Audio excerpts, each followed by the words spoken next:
عنوان شعر: جان برادر.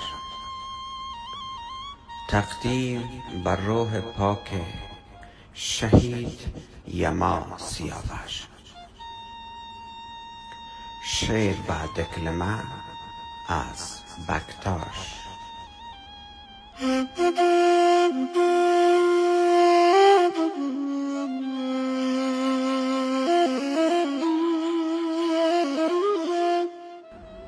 جان برادر، ببین درد فراقت پیرم کرد.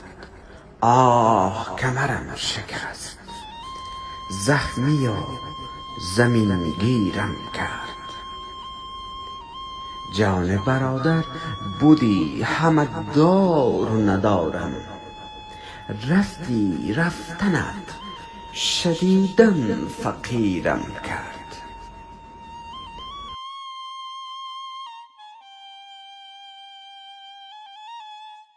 آه سیاوش، آه سیاوش، من نیز مردم با مرگ تو.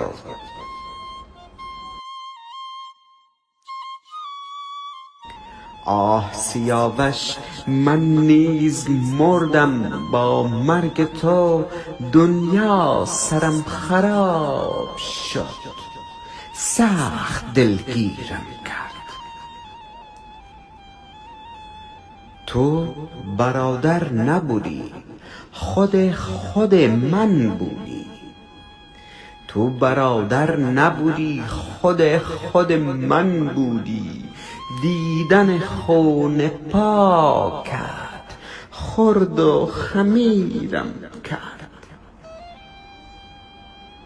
برگرد سیاوش، برگرد سیاوش، تا من برگردم به زندگی.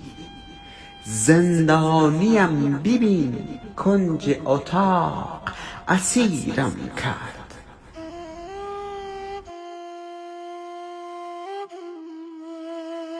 هر کجای این خانه یاد و خاطرات توست.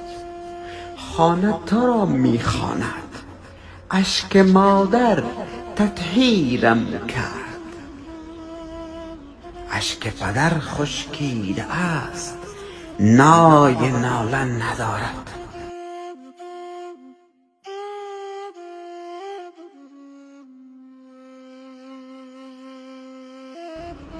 اشک پدر خشکیده است، نای نالان ندارد. گریه های بی صدایش به خدا تحقیرم کرد.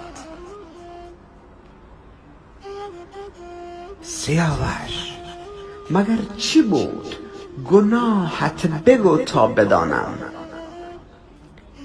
آخه زخمهای تنت پاره پاره چیرم کرد.